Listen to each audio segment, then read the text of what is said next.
Hello, and welcome back to Dev Game Club, a weekly podcast in which two veteran game developers look at games from the past to discuss their relevance and impact today. I'm Brett Duval, and I'm joined as always by my co-host, a man who knows what it's like to be trapped behind a desk.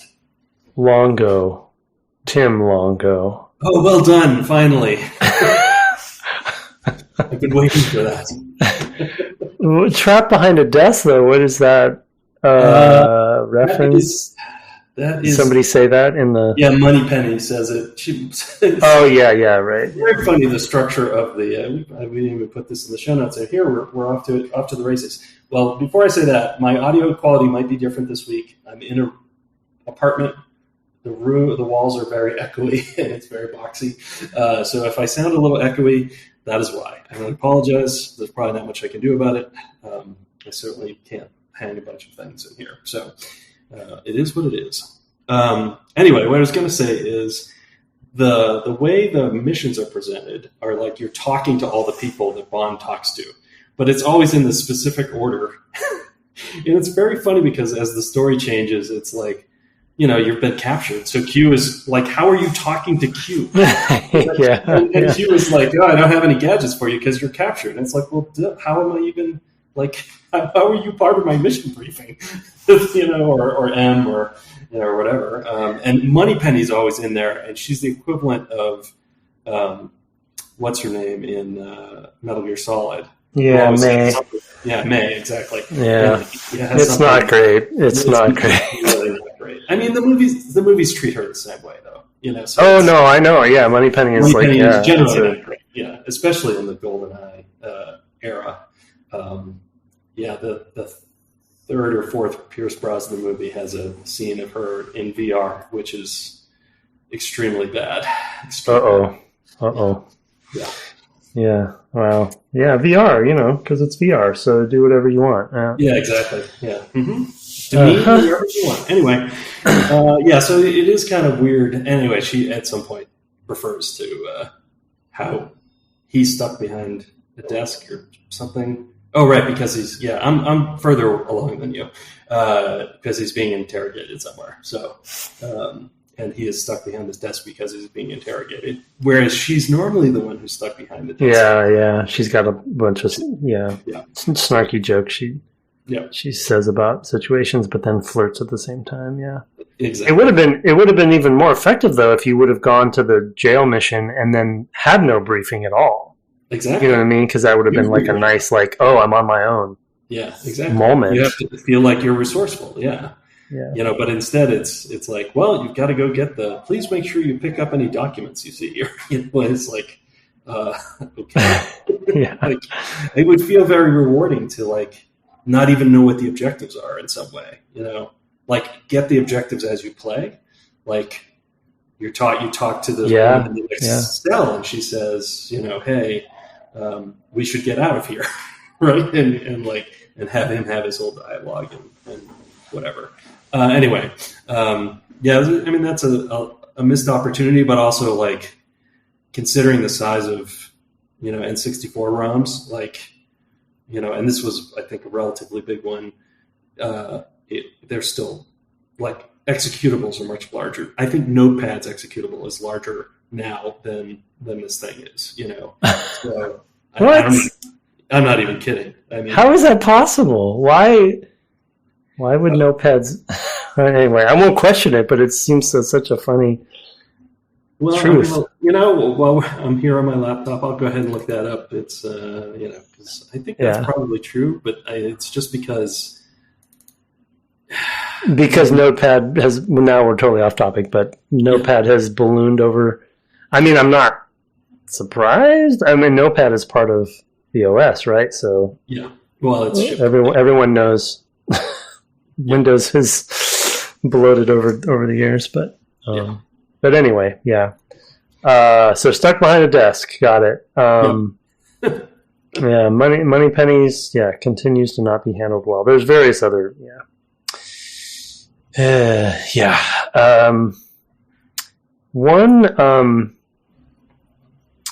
One topic I wanted to hit that we didn't talk about in pre-show, but I'll hit it really quickly that I forgot from last episode is it's a weird connection point to a game we played in the past, Eternal Darkness.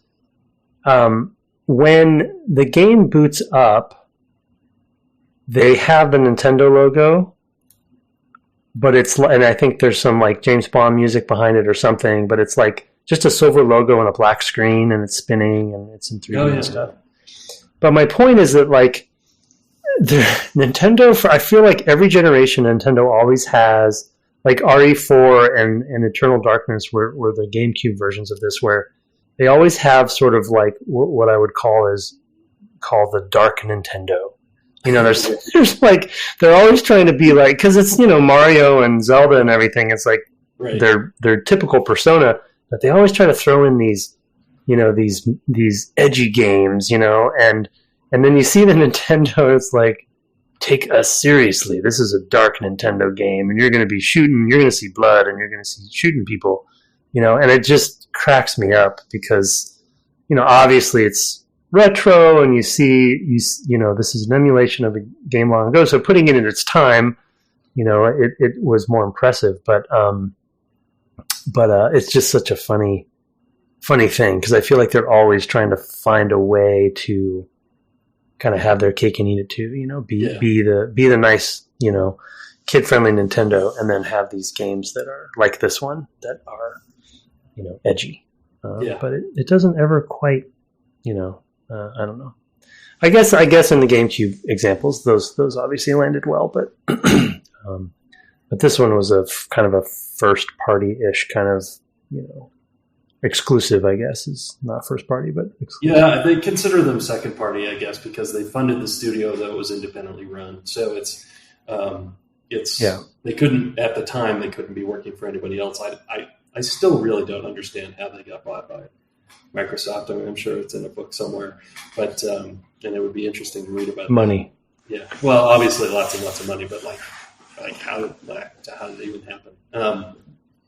I think, wasn't it related to, I mean, I don't know, we maybe we'll have to do the research, but I thought it might have been related to Nintendo actually backing out of that. Yeah, it's you know what I mean? Like that was the catalyst, and then Microsoft came in and was like, oh, Nintendo's out of the picture now, let's swoop in, kind of thing. Yeah. Well, yeah, definitely. I mean, as we mentioned last time, that a lot of people had left by sort of the you know, by the end of Perfect Dark, you know, and there was not a lot of people were left who were part of the original crews. So, yeah, I think that probably changed things. Anyway, let's get into the play a little bit more. We tried. I guess you ended up getting to the end of the second row of missions. There are 20. There's like 4 rows of film, you know, clip, which is also very funny. It's like, no, you're playing the movie, which is one of the topics we'll get to. Hi, June. Yeah, so I guess it makes sense to start, you know, thinking that it's very funny to think about this as being a film licensed game and like presenting it as the film license, to the point of even doing some cinematics and things like that, and sort of like trying to show, as we talked last time, show Bond a lot, even to the point of showing when he dies, which of course wouldn't be in the movie.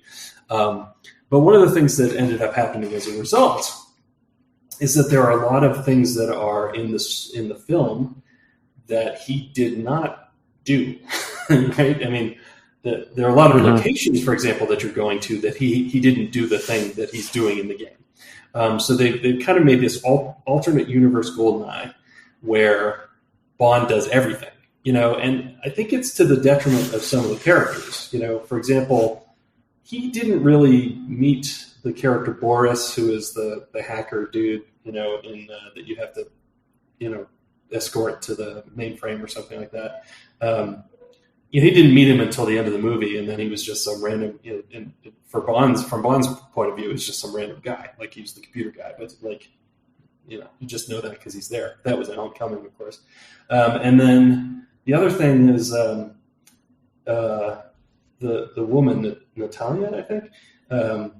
You know, the whole thing where they're in the base and it's going to get shot with the GoldenEye device, you know, which is basically a powerful EMP, is, you know, she was there and had all that happen to her.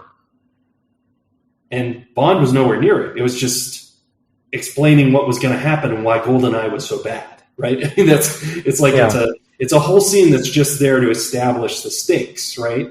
And it kind of undercuts the stakes in some way. It actually weakens Bond in some ways, and like, oh well, it got away from you again, or something like that. Like, I guess because he gets imprisoned there. I don't know. It's all very strange. The choices, like, I get why they do it, because of course, you want to be, your audience wants to be Bond. They don't want to be random Bond girl. Like, I get that, which is of course a problem with the franchise as well, in large part, right? It's especially up through that time. I'm not sure it's gotten much better, and I hope someday we do see some improvements on that score with that franchise, or just let it go. I don't know. It was of its time.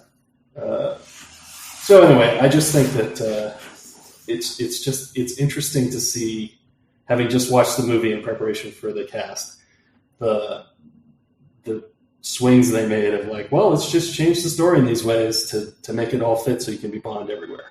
Yeah, and that's a hard thing. Although it's a hard thing to do, though it leads to some interesting scenarios, I think.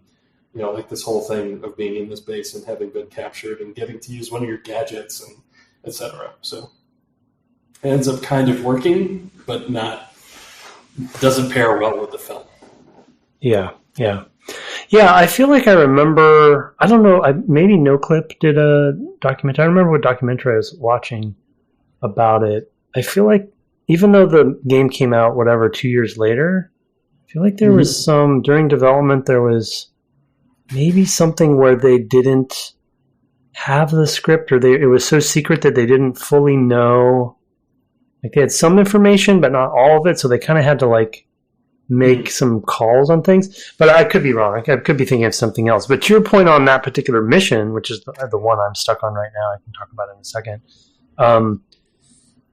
Not realizing that was the case, what you just said as far as like what they changed versus what happens in the film. The thing that I appreciated about it is that you have been there before in the past, right? Both in the game and in the timeline of the game, because you do the same infiltration and which I want to talk about that level up in the snow in a second. And then you go to a similar bunker or the same bunker, or there's and then when you meet her in the cell, one of the first things she says to you when you break out is like, oh, you know your way around. She says, you know your way around here. Yep. And so I actually thought it was a cool, like, it's somewhat reuse of assets, etc. But the fact that you come back to a place that you've been to before, right, gives you a little bit of history with the game. Yeah. But it's just funny to me now to know that actually wasn't part of the film. He never goes to that place, right? Yeah. It doesn't. It exists only in that one scene with her. It's a bunch of scenes, I guess. Weird. Yeah. But yeah, there's no like backstory where he was there. There was a backstory with the character Oromov, who's the guy who stole the GoldenEye. Like they're kind of keeping that going, and she's talking about it. So she's referencing, things that happened in the film, because she knows that happened, right? So she's actually imparting information that you get in the film from her being there. So it all does kind of make sense and comes around in that way. But yeah, it is strange, and we should get into the topic of that level, because that is the level I spent the most time on by far. Yeah. For 2 reasons. Yeah. The major one being that I forgot that there were save points for this sort of thing, or save whatever states on the emulator. That would save me a lot of time, I imagine. Well, on my side, it relates to another topic which we can hit at the kill two birds with one stone. I had forgotten it's of the era. I'd forgot. Well, I guess if I think about Quake, there's really like Quake doesn't really have objectives. It's like just get to the end of the level and kill everything kind of stuff. And Half-Life, much better as far as level design goes, but also you basically kind of have just one thing to do most of the time. So it's like, I'm just trying to like think, and of course like games like Duke and stuff, not even a question. So to give them credit a little bit, like the fact that they're making what I guess I'll call is an objective-based first-person shooter is already a little bit like pushing on some innovative concepts of mixing objectives with a first-person shooter that is essentially kind of like non-linear, sort of like, or you can approach it in different ways. The levels actually are a lot more non-linear in some cases than I thought they would be. But with the bunker, the second time you go to the bunker mission specifically is a good example of we weren't at a place in the industry where, especially in like an action game like this, where delivering clear objectives to people through usability, UI, whatever, was really mastered yet. So, they give you the objectives in the briefing and you can get the basic objectives in the pause screen in your watch, but you can get the whole briefing in your watch, actually. Okay, yeah. You can get the whole thing, but still, once you're in the mission, once you're in the level, you're like, in many cases, this has been the worst mission for me so far, but there were other levels where it's similar of like, what does this mean? Like the snow level was the same for me. Just proceed. Yeah, exactly. Go find this one key from this one person to get into this one room, but so it's like, okay, cool. We played, there's I have a lot of nostalgia as we're playing this for Hitman 2 when we played that for the podcast, where it's like also opaque, but then they gave you more flexibility on what you could do with it, so it wasn't as punishing. But here it's like needle in a haystack. Here's your objective. First of all, you have to interpret what they mean by doing this thing. And then B, can you even find that? Is this the right thing? There's just no feedback, right? So combining that with this mission where at one point there's a countdown to an explosion and then the level design is so, maze-like. I'm literally stuck there right now and I have no idea where the exit is. And I have a save state, and Natalia has left. She clearly knows where the door is, but I have no idea where she is or where that door is. And I think some of their visual language is just, oof. It's not there. Yeah, and I mean, you put on top of that there's sort of an almost arcadey feel to the shooting, in the sense, like, of course, they're just spawning more and more enemies. Like, what I did in that level, is at the beginning of it, I went first into the room with the safe, which, of course, one of those guys drops a key called Safe Key 1, and I'm like, cool. And it doesn't work on safe, and I'm like, are you kidding me? And you got to find Safe Key 2 somewhere else, and I'd never found the safe that goes to Safe Key 1. Okay, whatever, don't care. But what I did find I was doing is I'd go into that room, and I'd go tuck myself next to the safe, and then just aim in the direction of the door, hoping that Natalia would, I kind of had to steer her away so that she wouldn't be in the line of fire ever, because I killed her a lot in that mission. And just stand there and just wait as waves of enemies would come in one after the other. And then I just go pick up their guns. And before I knew it, I was maxed out on ammo. And then I'm like, okay, now I can move on. Now I never have to worry about ammo again. Yeah. And so it's like, it's very strange, because in some ways it feels very simulation-y. Like, there are rooms where there are guards, and those guards are ostensibly doing something in there. It seems like, they're in their room with a computer and whatever. So who knows what they're actually doing, but, they're kind of gesturing at a story here.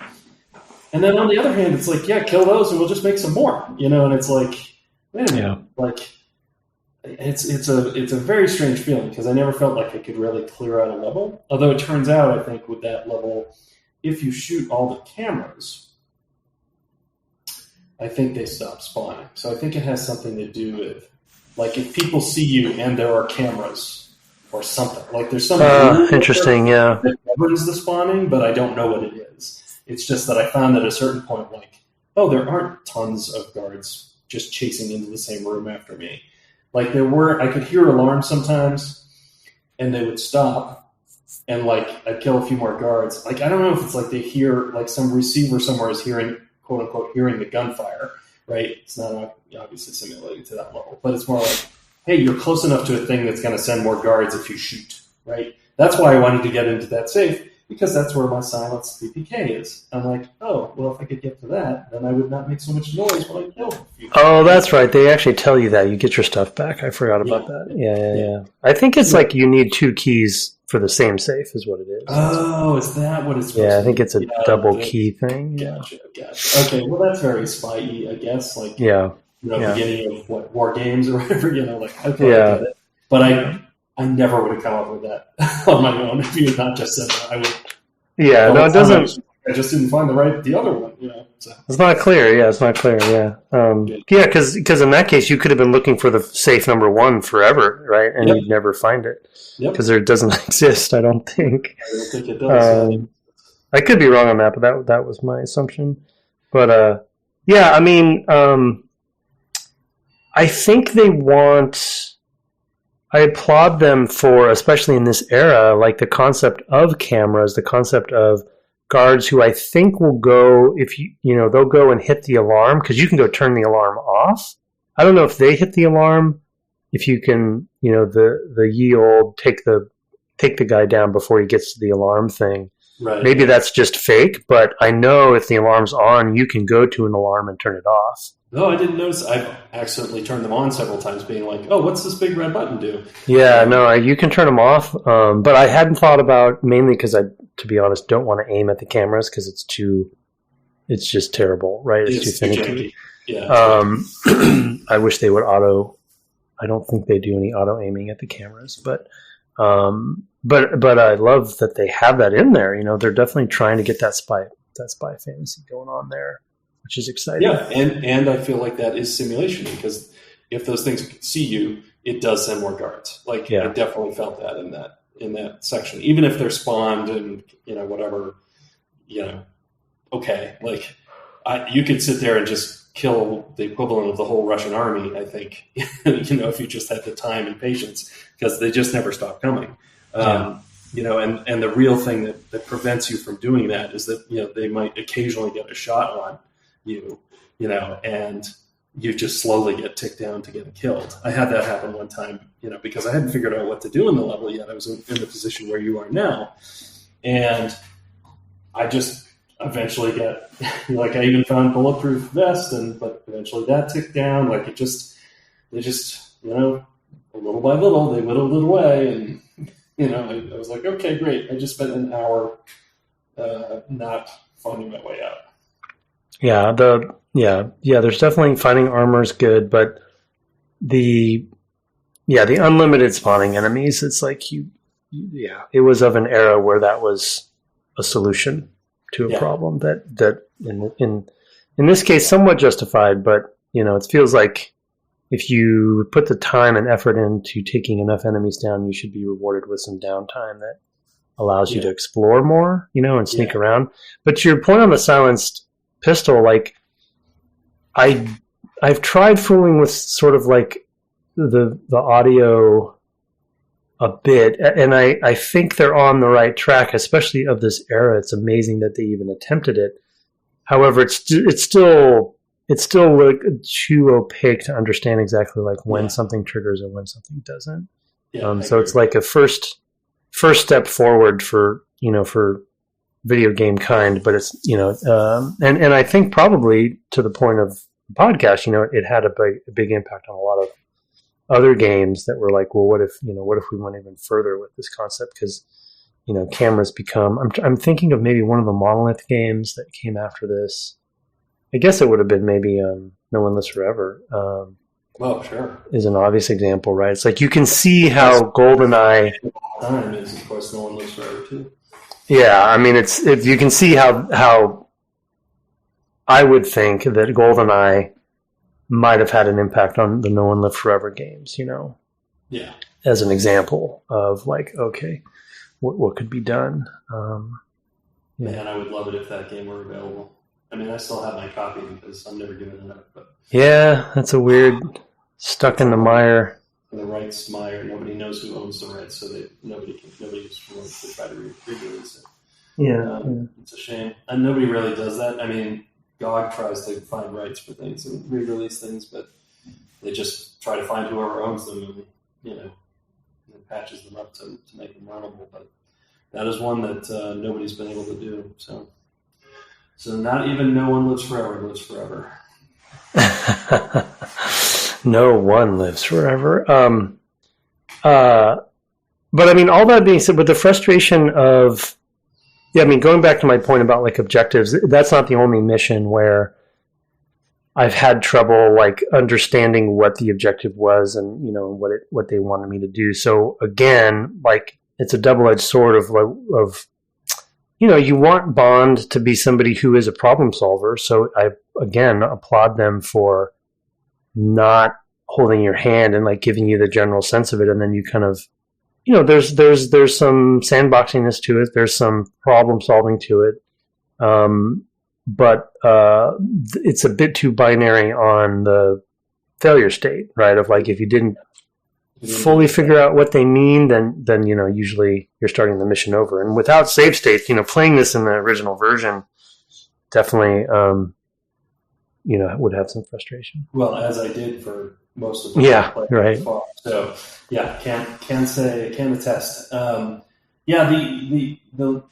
The counterpoint to that, I would say, is about some of these levels that are not very directed. Like I'm thinking of when you're in that snow area that's before that, those missions that are that base, is that I feel like they were really kind of pushing what was technically viable at the time. Same time. Is like they have these wide open levels, and the draw distance isn't amazing, but it's not terrible.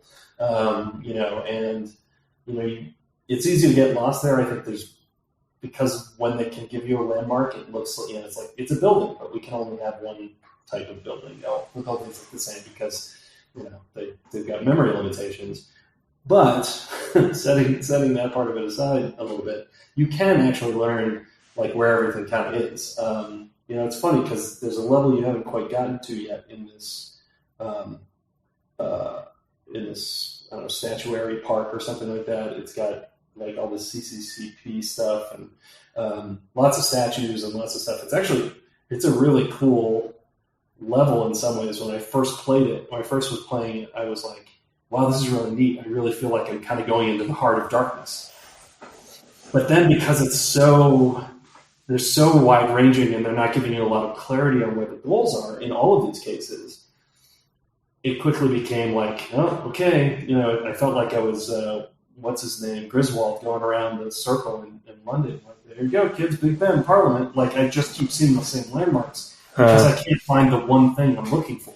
Because I don't have that kind of guidance. So that's definitely a thing. It's the problem they gave themselves that they didn't realize they gave themselves by not being very linear, right? Or that they couldn't fix, before they, because they knew what they were. That's another problem. Like you're developing the game, you know what the goals are. I just go here and I shoot the thing, and then I do this, and then I go in, whatever. Yeah. So. Well, a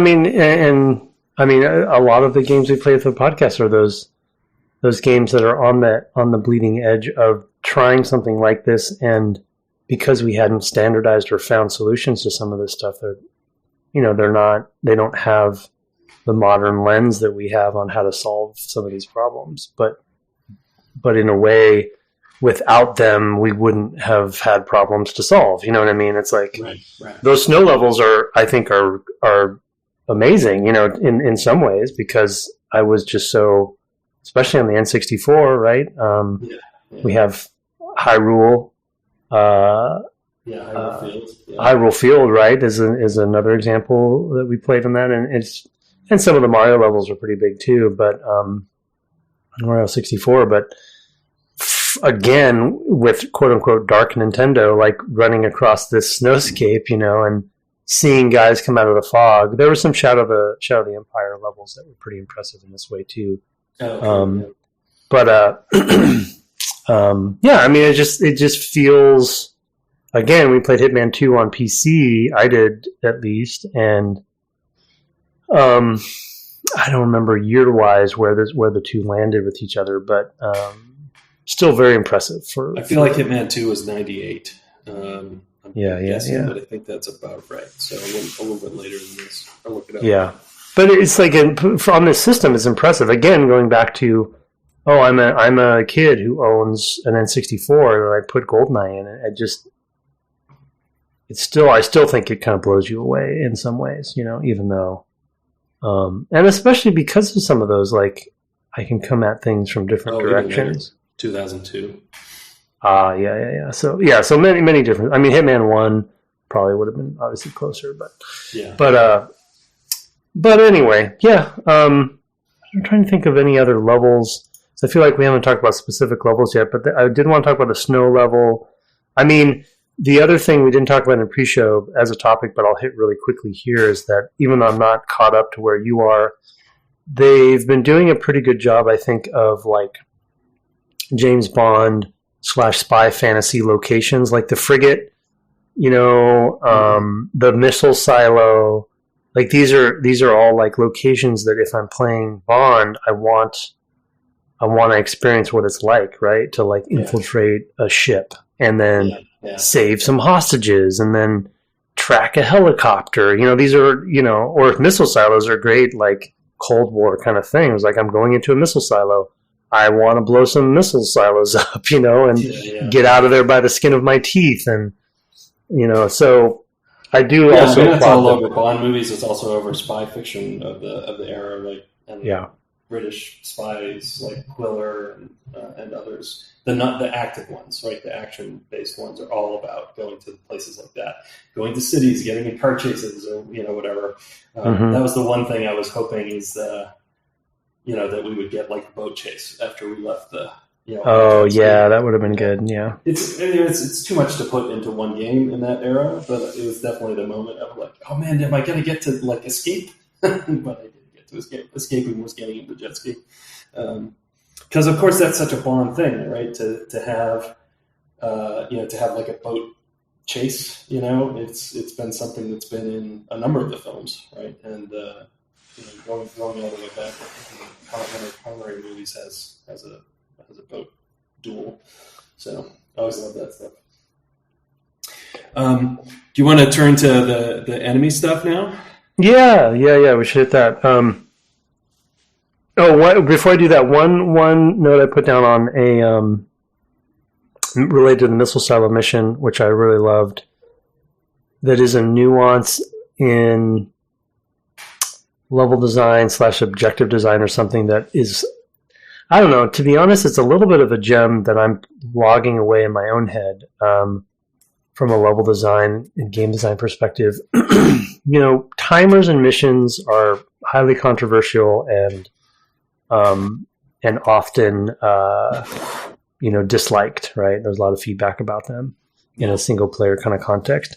But for whatever reason, the fact that in the silo mission, when you are the one that starts the timer by placing, like it's an objective that you place the first plastic explosives, and then you have to place the rest of them, but you're the one that initiates the first one, which starts the timer. Yeah. It kind of diminishes the unfairness of it for me, because I'm the one, it's my objective and I'm the one that did it, versus the game doing it to me and feeling like, I'm handed a unfair situation by designers. So anyway. Well, don't fear. They'll hand you those scenarios later. Although well, I'm in one right now. Yeah, you're in one right now, and there's another one in that statue garden. Okay. Well, yeah, it's not too bad. Although I did die from it once. I was like, "What am I supposed to do?" And then I totally misunderstood what you're supposed to do in that mission. So I'll be curious. We'll talk about that one next week. Some things happened after that. I was like, "Oh, I see what I'm supposed to do." Well, they're good. They're good at. The funny thing about the bunker mission that I'm stuck in now is that they also, not only is there that timer that that isn't very short, and you're like, you probably don't know exactly where you're going at the time that it starts, but I thought for sure, because when you come out of the cell, there's this sewer system that's right there with a big arrow that points down. And I thought for sure, I was like, oh, perfect. They're going to make me come back at the end to do escape down this hole with the big arrow. And I got to blow the grate up. And I was shooting the grate. I'm like, I got to get through this grate. Like I was convinced that was the way to go. Yeah, it's a big, it's awesome to come back to where you started. That's great. I love that kind of level design sometimes. And I'm like, this is not, who put this arrow here? Who put this arrow here? This arrow is telling me to go this way, and it's just set dressing. It's just a texture like those jerks. But anyway, so it's like I'm on a timer and I have bad telegraphing. So anyway, a little bit of venting there, but anyway. So on the enemy topic, one thing that I think was lauded at the time, and I think still is impressive when I'm playing it now, even if I put it back at this era, is, at the time, if we put it in context, we've talked about in the first episode, we talked about some of the other first-person shooters that were out there and popular. The Quake 2s, Half-Life would have been next year, I think, right? Or soon, next 2 years in 98. So we wouldn't have had day one yet, maybe, the demo. But long story short, I think there are a lot more first-person shooters out there that are focused on monsters and aliens and things as far as enemies go than humans. I could be wrong on that. I'm generalizing, but when you're fighting the guards and the soldiers in this game, there's quite a few things happening for the era that were very impressive, and I think to some degree blowing people's minds, especially on the platform that even other games that would have come on the platform before this, like Shadows of the Empire, were not doing. So, everything from, and I think you mentioned it earlier, there's a tad of the simulation feel to them, because they have everything from hit-based locations, or location-based hits rather, that also seem to impact animations. There's damage based on where you hit them, so if you don't hit them in the right spots, they won't go down right away. There's blood effects, and on the locations you hit, you can shoot their hats off.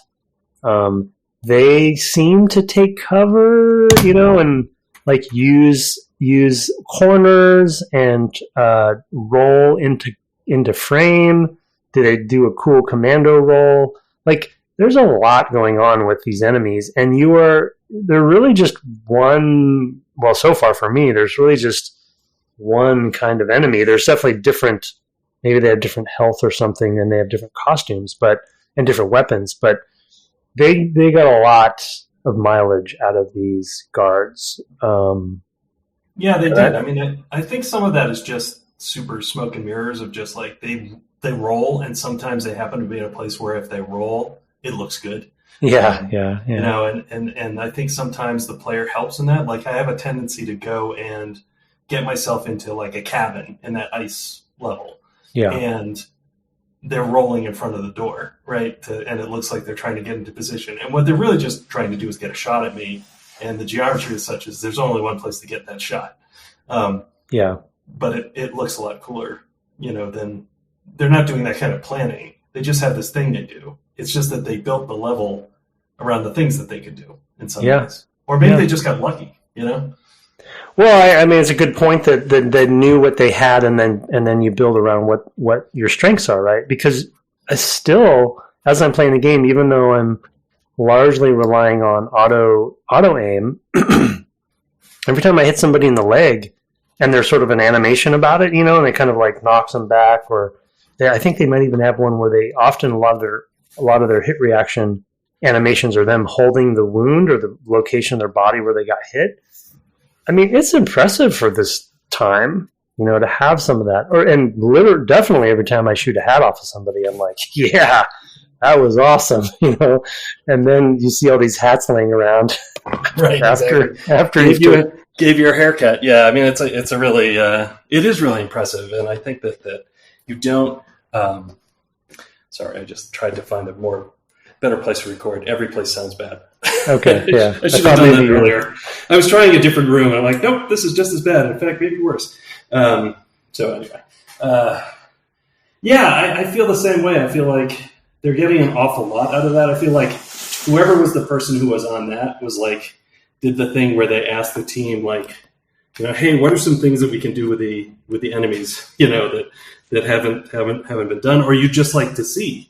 I can remember on Starfighter doing the same thing with the ships. Like, okay, I've got 3 days to do different ways that the enemy ships destroy. Give me some ideas. Like, what do you want to do here? And I feel the same thing was true here. It's like, what can we do with the enemies? And it's like, well, what if you could shoot their hats off? Or what if the hat sounded different if they had a helmet on? Because I've seen that happen or heard that happen. And none of these things are necessarily add a lot, but it gives just enough that it's one of those things where it's suggestive, and so your mind fills in everything else, right? Like, that's the player gives a lot to the game, right? They bring things to the game. It's like with any art, the consumer of the art is bringing something to it, and when we talk about smoke and mirrors, often it's like we're relying on the player to fill gaps. Yeah. That we're not really doing a thing, but the player's going to assume, based on their knowledge of whatever human behavior and things like that, that thing is happening, right? And I think that this game does that really, really well with the enemy AI. Yeah. And their behaviors. I mean, it's the thing. It's a shooter, right? The main interface you have with the game is shooting. And in fact, I have a sub point about that with the scientists. But another simple example that, to some degree you could say they're trailblazing here even though there's other games that did the same thing, and you're always tuning this way. But, if you stand still in a hallway and have one soldier shoot at you, they're shooting all around you. But they, and they hit you occasionally, but that's like a fundamental concept in discovery for how to make it feel more urgent and tense and scary without being punishing to the player as far as lethality goes. Right. And the audio's good. You hear the ricochets, you hear them shooting past you, and then they hit like every fifth shot or something, they hit you, but it feels exciting, and that's like, it's a really simple thing. But, obviously from an AI perspective, we can make them hit you, pinpoint precision every time if we want to. Yes, that's how Starfighter AI started off. Yeah, exactly. But yeah, you've told that story before. Yeah, that it's like, it's not about that, right? It's not about at least in these games, some games it is about that. But right, but in when we're just trying to kind of sell the fantasy of an excitement of being in a heroic position, but not have it be punishing, it's just kind of bread and butter stuff. Which when you put the full package together of all these elements, and you have the fundamental thing that you do most in the game is shoot at people, shoot at these guards. That's where you put your money. That's exactly what they should have done, because it's the key to it. And you contrast that with Doom, for example, and they're also leaning into the fact that they basically have what we would call hit scan weapons, right? Everything is like it happens the same frame as that. They're not simulating the bullet's passage through space, right? It's instantaneous, more or less, and they're just like doing some effects where that thing would hit, and then making sure they don't hit you very often. However they're doing that. You contrast that with Doom. Doom is more about, well, you know what? Instead of doing that, we'll put it on the player, and the projectiles will move slowly. And so it becomes a game about moving and bobbing and weaving. This game becomes, especially at the level of difficulty we're playing it on, becomes about the fantasy of being this guy, right? Yeah. Whereas in Doom, in some sense, you have to be that guy. You have to be able to do the thing in order to not take the damage. Yeah. So that's sort of the distinction. It's not true of every enemy in that game, but it's true of most of them. Yeah. So it's just feels different. And it does, and of course it sets you apart because you're also a human in the game, and it sets you apart and makes you stand out. This is narrative reinforcement of like, yeah, but you're James Bond, you never miss, right? Because you've got the aim assist in our case, so you can mow a lot of guys down. I'm sure that's not true, a couple levels from here, but a couple levels of difficulty rather from here. But with the aim assist, it's like, it's one thing they really nailed is that this game, other than the sort of objective issues of like it being hard to actually do the thing, the difficulty on the easiest level is like, I normally say you should make your easy difficulty even easier. And I think this game actually is in the right place for a licensed game where it feels difficult enough. You're going to take some damage, but anybody anybody in their target audience is going to be able to play this. So people who like the Bond movie, right? I think would be able to play this, and that's not something a lot of licensed games did particularly well. They thought game first, license second, and this feels in many ways, with this level of difficulty anyway, like license first, game second. Yeah, that's a good point. I was just thinking, sorry for my typing, I want to look up the year for, I was 98, so it was the next year. So as a complete contrast, which is really interesting, another licensed game, Rainbow Six, the original Rainbow Six, first-person shooter, humans versus humans. Think about the contrast, right? Like high lethality, the enemies, you go down in one hit. It's like very precision-based. There's still a different fantasy there, but I think it's 98, yeah. So, tactical shooter like that. And, we played a lot of that back then too. But it's just so interesting to contrast the two games that are, like from a fantasy fulfillment perspective, not completely different. I mean, they are very different in lots of ways, but they're both humans. They're the human conflict. So it's very interesting. I just thought of that. Contrast. Yeah, no, that's a great comparison. And I think that the distinction, of course, is,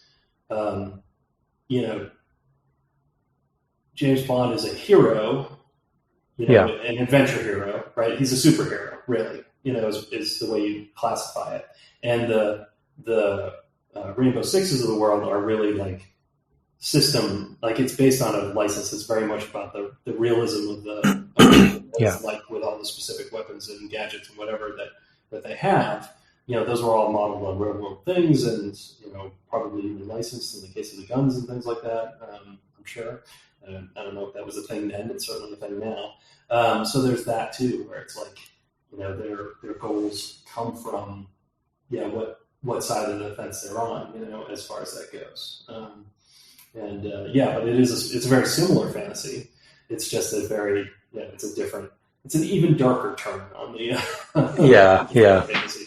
And one we mentioned in pre-show to each other was Soldier of Fortune, which is like even darker because they go crazy with the damage effects.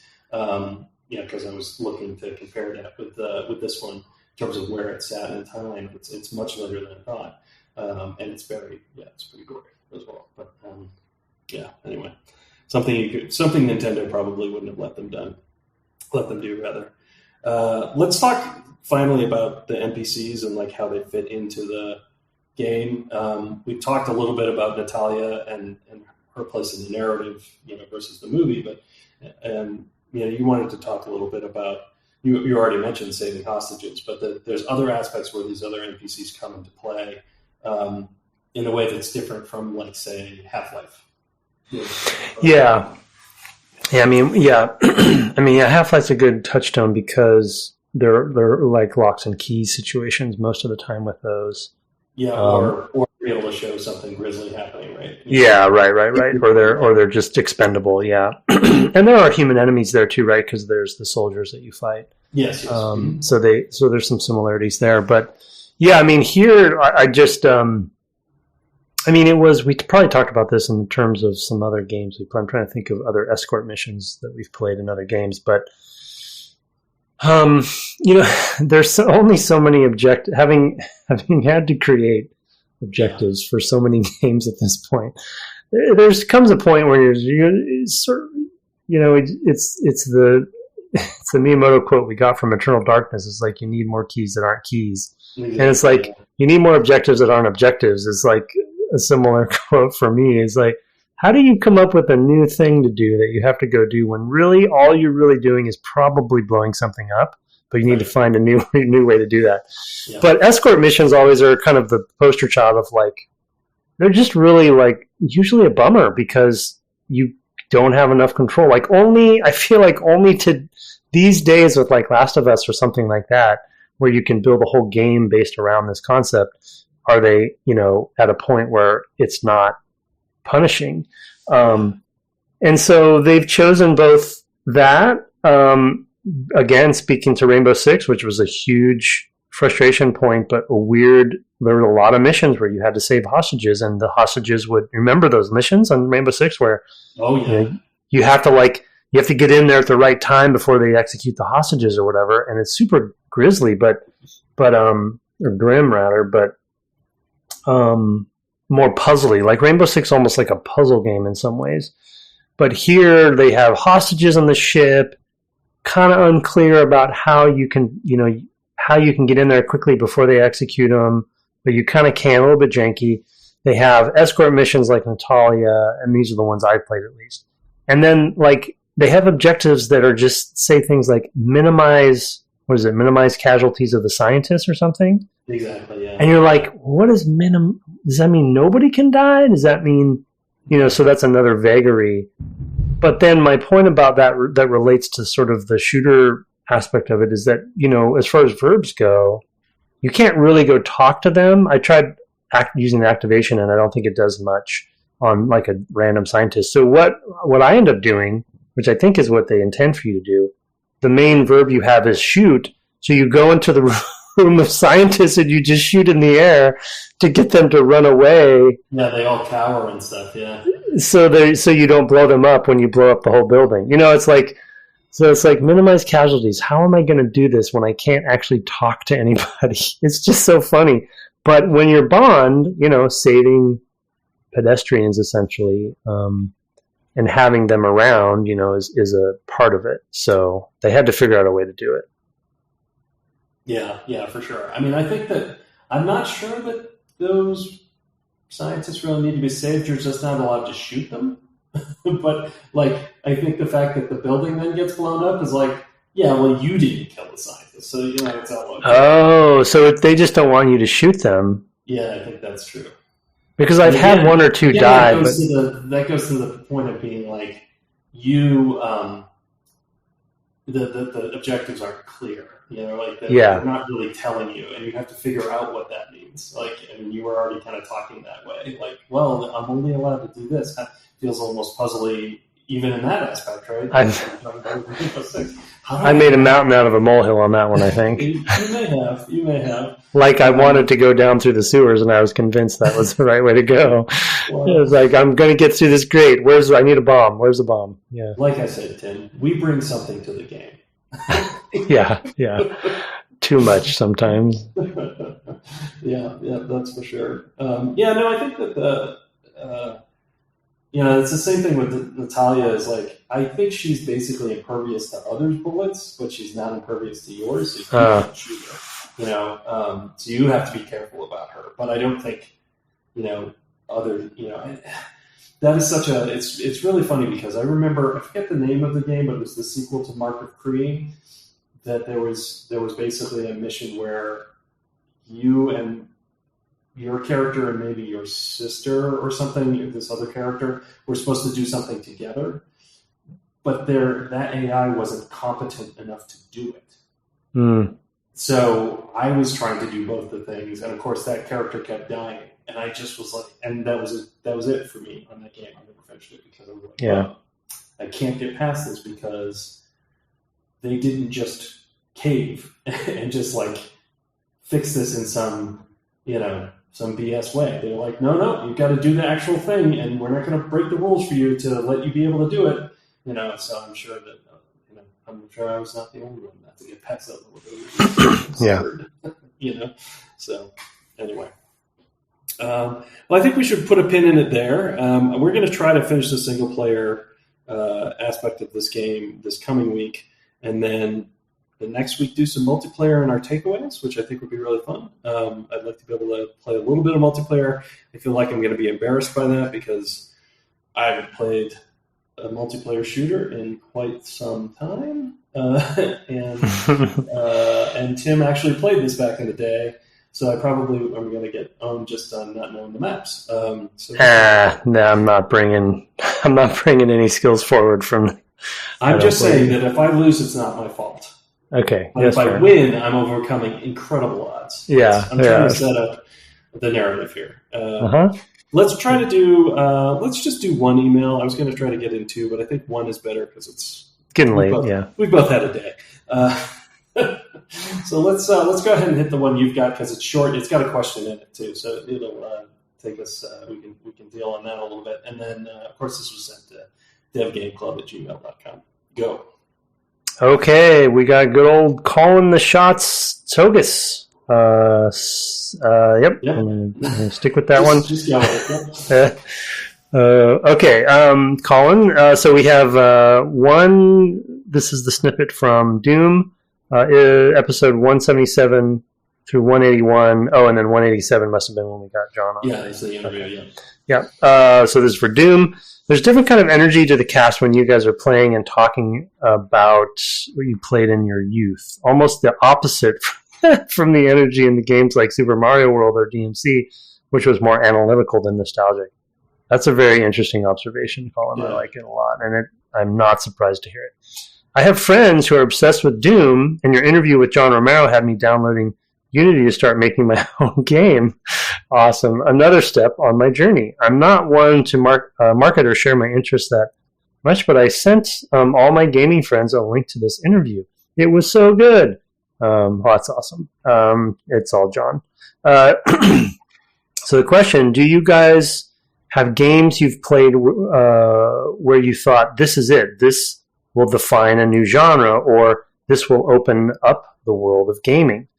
For me, that was Chrono Trigger in the 90s, Devil May Cry in the 2000s, Destiny in my late 2010s, and Elden Ring for 2020 so far. Yeah. Oof. I mean, we decided to maybe do a podcast about this, so let's see previous. See previous episodes. I mean, I think Doom for me was the one. I mean, that and Diablo, or I think I've said before in the past, are probably the two games that most contributed to me coming into games. And I do remember playing Doom, even having played, I think, some Wolf 3D, playing Doom, going, "Oh wow, this is something else," right? I hadn't played a ton of games at that time, so it was, I hadn't played a ton of games recently at that time, so there was also that aspect of it. Like I didn't know what I didn't know, but that was definitely one where it's like, oh wow, like games can be this now. Like that was a big turning point for me at the time. I'll try to think of others while you go. Well, I think there's some obvious ones that we've played. Like I do remember thinking that about Half-Life for sure. Yeah. Metal Gear Solid as well. We played both of those for various reasons, but again, we have two series there. If you want to know more, one we haven't played for the podcast that always comes to mind for me personally. That I don't think the game can't be given the credit to be the first to do it, but I think it was the one that really kind of broke everything open for the genre, and that's EverQuest. I think I played so much of that, and I actually was talking to somebody recently who actually still plays classic servers today, and they were talking about how much that game meant to them, and it kind of like got me all nostalgic for it again too, because I actually went back when we were playing maybe WoW Classic for the podcast. I think I talked about this on air. I went back and played some EverQuest. I reinstalled it, et cetera, and immediately all those like emotions and memories came back. And so, and I think as far as 3D, fully 3D represented MMOs go, we have other examples like Meridian and of course UO was before that, but for like a really immersive MMO, I really think EverQuest was the catalyst, kind of fork in the road for the genre. And as we know, once WoW came out, we did a series on that too. That was like the logical extension. Everybody and their brother was trying to do an MMO after that, because it was just so defining. So EverQuest is one that comes to mind. Yeah, for sure. Yeah, that's a good point. I was going to say more recently, something like Gone Home, I think really opened up for me the possibilities of games. People deride those sorts of games as like walking simulators or whatever. I mean, and there are others at the same time that I would say were kind of all in the soup, like Dearness or Proteus. There were two ones that immediately come to mind. But the reason why I say Gone Home is because the narrative presentation in that game is so strong that, and using the tools of first-person navigation and interaction, no shooting. Yeah. But that one made me really look at games differently, and I think games like Firewatch, Candle and Later that are, very much in that mold, of there's actually not a lot different, in that respect. It's a different kind of space, and there's some they do a little bit more in terms of like how you open up the place. But like Gone Home, sure, you're moving around space, but almost all of what's going on in that game is what's happening in your mind as you play, of like, being in this role of this person who's coming to a house they've never been to, but where their family now lives, for setup reasons. And then just piecing together what's going on with those people's lives. And that's the whole game. It's really compelling, and it's remarkable. And that was a game that really was a step forward for me, just in terms of what we can do and the emotional impact of what we do. And there's plenty of games, again, see our cast, like Eco or Shadow of the Colossus are also games that kind of do that for me. And almost in a similar way. I mean, they're not quite as much about that, the narrative, because they're so, I don't know, it's like they're haikus of stories, in those games, right? But to take the sort of core mechanics of like, what if it were just, 16 boss fights, and you have to go find them, and of course there's a lot of mechanics with it, but that was another game where it's just like, wow, that really cracks open what games can do. So well, and I think to his point on his list that Colin put in here, and I think Miyazaki's actually said this, but I don't think we would have Elden Ring without Shadow of the Colossus. Yeah. Because he was very influenced and inspired by Team Ico's games. I think he said that. Yeah. And so, it's like you see the red thread through some of that stuff. What was the other one I was going to mention? Shoot, I'm losing it. Oh, in a completely, obviously this is like Jinx buy me Coke or drink or whatever, but you know what I'm going to say. But in a retroactive, retconning kind of way, I would say Dark Souls. Now that I guess, quote unquote, now that I get it, which I didn't before, I'm like, okay, of course, this is why this happened, because this game's really good. Yeah, for sure. Yeah, absolutely. Yeah, that's another one for sure, and it is.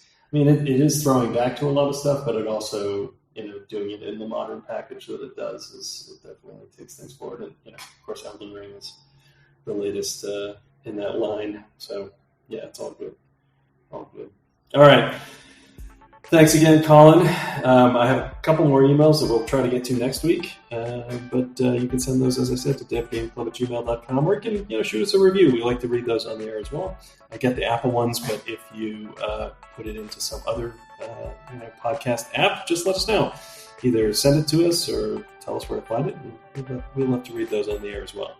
You can find us on the web at devgameclub.com or on Twitter at devgameclub, where you can also occasionally find my co-host at Tim Longo Jr. with the JR at the end. Someday you'll Twitch again at twitch.tv/Tim Longo Jr. I'm not going to commit for you as the when, but someday. I've heard someday. Yep. And maybe I'll start playing Kingdom Hearts when you do. Who knows? I'll try to entice you. Oh, I will do it. I will definitely do it if you promise to do that. Well, you'll have to wait because I'm a long ways from my PS. Oh, yeah. Okay. Well, I'll give you a grace period. Yeah, you need to give me a little room there. Our intro and outro music was written and performed by Kirk Hamilton, commissioned by friend of the cast, Aaron Evers, and our logo, merch store, and Discord are by Mark Garcia. You can find all that stuff by going to Twitter. DM me if you need to. Have fun being grabbed by the Spetsnaz this week, and good night. Good night.